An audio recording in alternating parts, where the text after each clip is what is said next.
ఎదుటివారికి చెప్పేందుకే నీతులున్నాయని ఈనాడు మీడియా భావిస్తున్నట్టుగా ఉంది. పలుకుబడి దండిగా ఉన్న తమలాంటి వారికి రిజర్వ్ బ్యాంక్ నిబంధనలు వర్తించవు అన్నట్టుగా ఆ సంస్థ యాజమాన్యం వ్యవహరిస్తుండడం చర్చనీయాంశంగా మారింది. రామోజీరావు మరణించారు కాబట్టి మార్గదర్శి ఫైనాన్షియర్స్ అక్రమాలపై కోర్టులో జరుగుతున్న విచారణను ఆపేయాలని, కేసును ముగించాలని మార్గదర్శి తరపు న్యాయవాది కోరుతున్నారు. ఈ నేపథ్యంలో మార్గదర్శి ఫైనాన్షియర్స్ కేసు ఇక్కడితో ముగించాలంటే రామోజీ ఆస్తులు అటాచ్ చేసి బాధితులకు పంచుతామని సుప్రీంకోర్టు వ్యాఖ్యానించింది. దాంతో ఊరందరికీ నీతులు చెప్పే ఈనాడు మీడియాకు షాక్ తగిలినట్టయింది. దీనిపై ప్రముఖ జర్నలిస్ట్ కొమ్మినేని శ్రీనివాసరావు కామెంట్ చూద్దాం. శకునం చెప్పే బల్లి కుడితిలో పడిందని సామెత.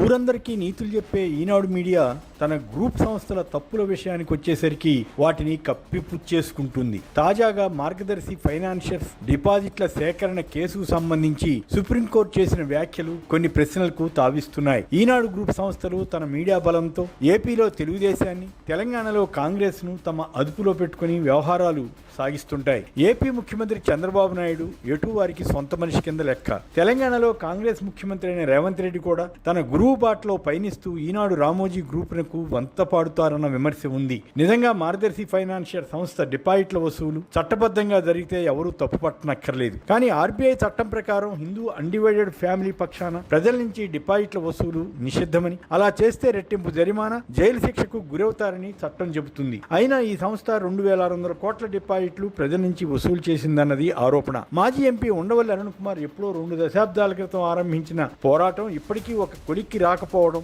మన వ్యవస్థల్లో ఉన్న లోపంగా పరిగణించాలి. ఈ వివాదం మొదలయ్యాక తన టీవీ ఛానళ్లు కొన్నిటిని విక్రయించి డిపాజిటర్లకు తిరిగి డబ్బు చెల్లించిన మాట నిజమే కావచ్చు. అందులో కూడా పలు మతలబులు ఉన్నాయన్నది ఉండవల్లి వాదనగా ఉంది. అందుకే ఆయన మొత్తం డిపాజిటర్ల జాబితా కోరడం వంటి పరిణామాలు జరిగాయి. తొలుత తెలంగాణ హైకోర్టులో ఈ కేసును కొట్టివేసిన సంగతే ఉండవల్లికి కొన్ని నెలల పాటు తెలియలేదంటే పరిస్థితి అర్థం చేసుకోవచ్చు. తదుపరి సమాచారం తెలుసుకున్న ఉండవల్లి సుప్రీంకోర్టులో తన పోరాటం సాగించారు. దానిపై తిరిగి ఈ కేసు విచారణకు సుప్రీంకోర్టు ఆదేశించడంతో ఆ కేసు తెలంగాణ హైకోర్టుకు మళ్లీ వచ్చింది. అయితే అప్పటికే సంస్థ అధినేత రామోజీరావు మరణించినందున 2 రాష్ట్ర ప్రభుత్వాల అఫిడవిట్లను కూడా పరిగణలో తీసుకుని హైకోర్టు కేసును కొట్టివేసింది. ఆ మీదట ఉండవల్లి మళ్లీ సుప్రీంకోర్టును ఆశ్రయించారు.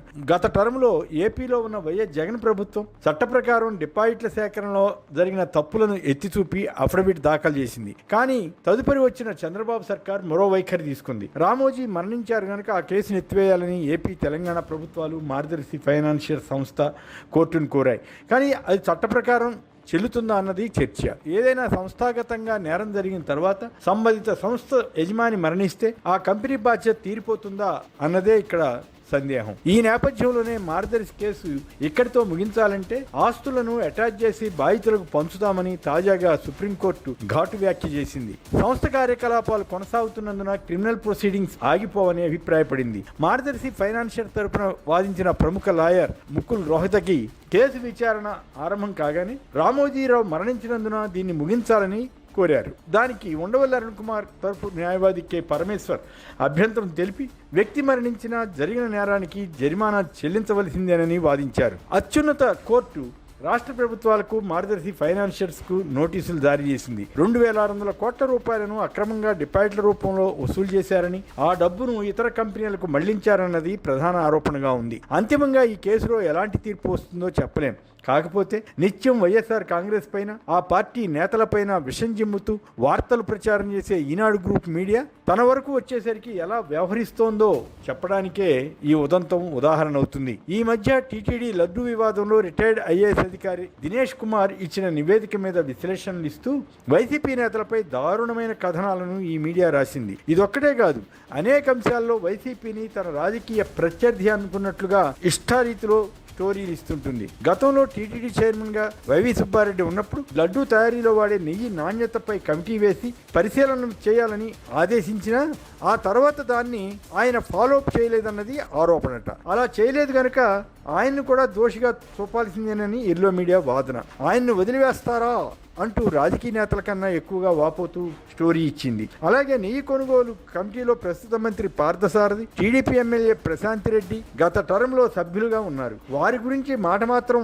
ప్రస్తావించకుండా ఈ కమిటీలో ప్రత్యేక ఆహ్వానితులుగా అప్పట్లో ఉన్న మాజీ ఎమ్మెల్యేలు భూమన కరుణాకర్ రెడ్డి, చెవిరెడ్డి భాస్కర్ రెడ్డి బాధ్యులంటూ దినేష్ కుమార్ నివేదికలో ఉందట. దాని ఆధారంగా వారిపై చర్యలు తీసుకోవాలన్నట్లుగా ఈ మీడియా ప్రచారం చేసింది. నిత్యం ఎప్పుడూ వైసీపీ హయాంలో ఆ తప్పు జరిగింది, ఈ తప్పు జరిగింది, ఇప్పటికీ వైసీపీ అనుకూల అధికారులు ఆయా సంస్థల్లో పనిచేస్తున్నారు, అప్పట్లో ఆ నిబంధనలు పాటించలేదు, ఈ నిబంధనలు పాటించలేదంటూ తెగ బాధపడుతూ పిచ్చి వార్తలు రాసే ఈనాడు మీడియాకు సుప్రీంకోర్టులో జరిగిన మార్గదర్శి డిపాజిట్ల కేసు విచారణపై మాత్రం ఎందుకు కిక్కురుమనలేకపోయింది? వైసీపీ ప్రధాన కార్యదర్శి జూపూడి ప్రభాకర్ రావు సుప్రీంకోర్టు వ్యాఖ్యలపై చెప్పిన అభిప్రాయం ఆసక్తికరంగా ఉంది. తన దగ్గర లైసెన్స్ లేని తుపాకీ ఉందని, కానీ ఎప్పుడు ఎవరిని కాల్చలేదని, కేసు అవగానే తిరిగి ఇచ్చేశానని చెబితే చెల్లుతుందా అని ఆయన ప్రశ్నించారు. మరో వాదన కూడా వస్తోంది. రామోజీరావు ఈ కేసులో తప్పు చేసినట్లు మార్గదర్శి ఫైనాన్షియల్ సంస్థ ఒప్పుకున్నట్లేనా అన్నది ఆ ప్రశ్న. తప్పు చేసిన ఆయన మరణించారు గనుక కేసును ఎత్తివేయాలని కోర్టులో వాదన చేస్తున్నారన్న చర్చకు ఆస్కారం ఇస్తున్నారు. రామోజీ కుటుంబ సభ్యులు దీనికి బాధ్యత వహించకుండా తప్పించుకో చూస్తున్నారనేది మరో అభిప్రాయం. తనకు గిట్టని వారిపై